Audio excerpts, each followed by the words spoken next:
Ubora wa kitu inategemeana na msingi wa kitu hicho ambacho unakokiweka, umeweka kwa staili gani. Katika maisha, kila kitu ambacho unataka kiweze kuwa imara, ni vizuri ukaweza kuanza na msingi ambao ni imara pia. Yako maisha mengi ambayo tunatakiwa kuwekeza vizuri kwenye misingi yake, na tusipoweka misingi yake vizuri, tunaweza kuja kuwajibika kuja kujenga upya au kubomoka kabisa. Moja ya sehemu ambayo watu wanatamani kuona iko imara na iko strong na kuwa kwenye mfano bora wa kuigwa ni pamoja na maisha ya ndoa. Sasa ndoa ambayo iko bora, ndoa ambayo iko imara, manake hiyo msingi wake uliweza kujengewa mambo makuu 8. Sasa leo tunakwenda kujifunza mawe 8 ambayo hayatakiwi kukosekana kwenye maisha yako ya ndoa au kwenye maisha ya ndoa yako. Manake ndoa yako ili iweze kuwa imara inatakiwa kubebwa na mawe 8 ili uweze kujengea ndoa yako. Sasa jiwe namba 1 na ambalo lina umuhimu mkubwa ni pamoja na maisha ya ibada au uwepo wa Mungu kwenye ndoa yako.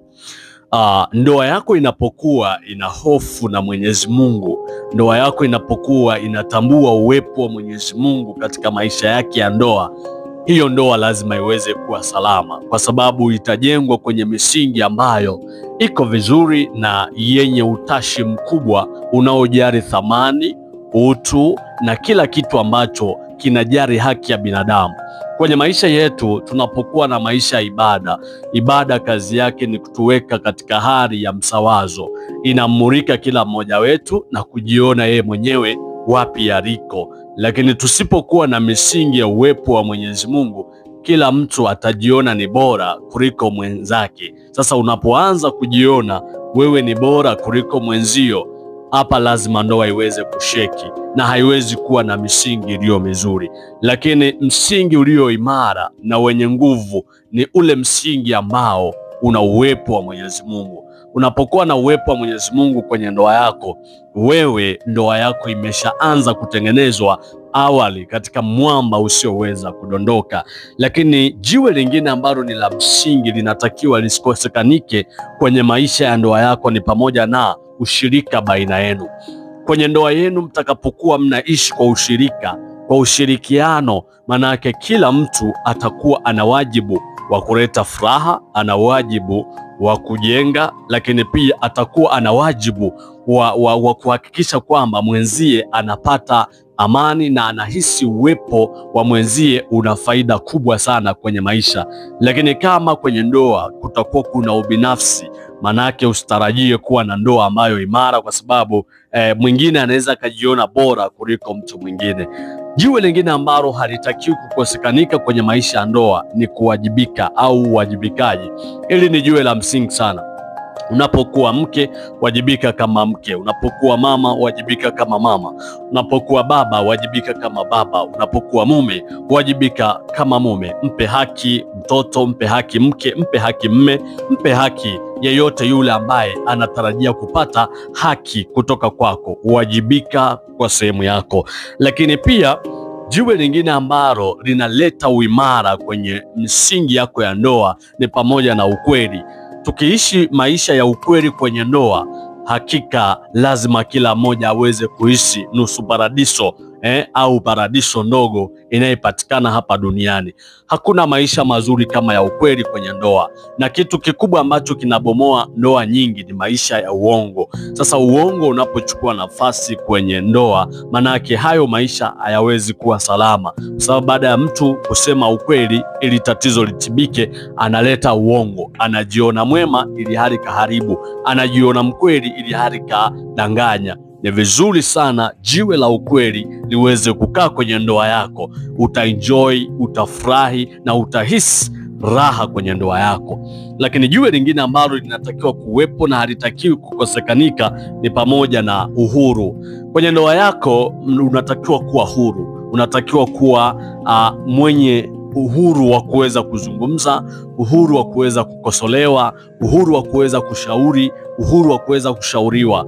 Unapokuwa umeweka uhuru ndani ya nafsi yako kwenye ndoa, maana yake itakusaidia upokee ushauri wa mwenzio, upokee makosa yako, upokee utayari wa mabadiliko. Lakini pia unapokuwa huru kwenye ndoa yako, inakusaidia umshauri mwenzio kitu kilicho chema na kitu ambacho kina uwezo wa kutengeneza ndoa yenu ikawa imara. So uhuru kwenye ndoa ni jambo la msingi na linahitajika sana, kwa sababu katika uhuru kila jambo linakuwa la kweli kweli kweli. Lakini kama uhuru hautakuwepo, ukweli hautakuwepo, yatakuwepo mashaka na ulaghai na udanganyifu. Lakini pia jambo lingine ambalo ni jiwe la msingi kwenye ndoa yako ni pamoja na upendo wa dhati. Upendo wa dhati ni tunda ambalo linakuja kama ukweli utakuwepo, lakini pia hofu au uwepo wa Mwenyezi Mungu utakuwepo. Upendo wa dhati lazima uweze kuwepo. Penye upendo wa dhati mtakosoana na kusaidiana, kwa sababu mnapokuwa mnasaidiana katika hilo, kila jambo litakwenda vizuri. So kwenye maisha ya ndoa yako jifunze kuwa na upendo wa dhati. Kuwa na upendo wa dhati sio kwamba ushindwe kusema ukweli wa mambo ambayo yanakukwaza kwa mwenza, bali kuwa mkweli au kuwa na upendo wa kweli, manake inakusaidia wewe kumsaidia mwenzio aondoke kwenye madhaifu yanayoweza kuitia hasara familia, yanayoweza kuwadhuru ninyi wenyewe, yanayoweza kupoteza mwelekeo wa ndoa. Badala yake mnakuwa mnaishi maisha ya furaha na amani, kwa sababu upendo wa dhati upo. Lakini jiwe lingine ambalo pia nalo lina umuhimu mkubwa kwenye maisha ya ndoa ni pamoja na faraja.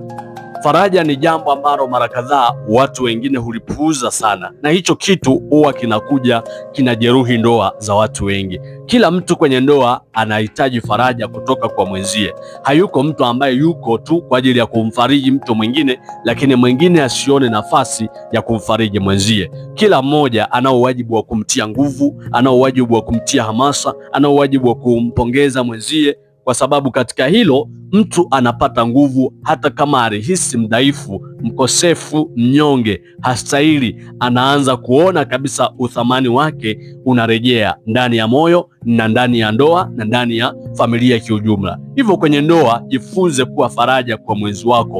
Unapokuwa faraja kwa mwenzi wako, inakusaidia wewe kutengeneza uhusiano na upendo wa dhati baina yako na mwenzio, kwani atakuwa akihisi uwepo wako mara kwa mara, na akishafika level ya kuhitaji uwepo wako mara kwa mara, maana yake hiyo ndoa lazima iweze kuwa imara.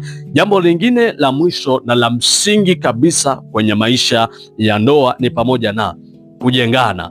Unapozungumzia kujengana, maana yake unatakiwa umsaidie mwenzio aondoke kwenye udhaifu ambao aidha unamletea aibu kwenye jamii, aidha unamletea aibu kwa wazazi, aidha unamletea aibu kwa watoto, au unamfanya aweze kukosa amani hata anapokuwa mbele yako. Lakini unaposimama na kumjenga mwenzio, unamsaidia kuirejesha thamani yake, lakini pia unamsaidia kurejea kwenye nafasi yake kama mke au kama mume. Anaporejea kwenye nafasi yake, maana yake anatumika vema na kuwajibika kwa nafasi aliyonayo. Hivyo basi, unapokuwa unamjenga mwenzio, si tu katika yale madhaifu pekee, bali hata katika mambo ambayo anafanya kwa ubora, una uwezo wa kumjenga kwa kumtia nguvu, lakini pia una uwezo wa kumjenga kwa kumpongeza anapofanya vizuri. Si vibaya ukampongeza, awe mke awe mume, mpongeze pale anapofanya vizuri.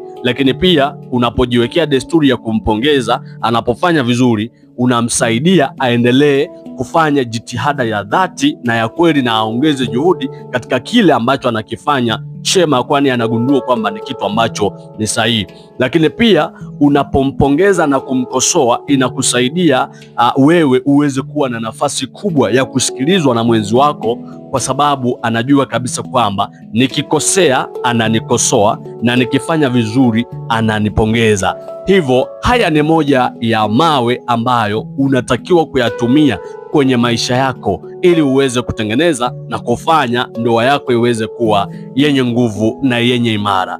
Hivyo basi, unapokuwa unatengeneza uimara wa ndoa yako, ndiyo unatengeneza furaha ya ndoa yako, furaha ya familia yako. uimara na ubora wa uchumi, familia yako kuwa na nguvu kwa sababu yako mawe ambayo ni imara. MC Kakatiba Official, the Gold Voice from the House of the Gold.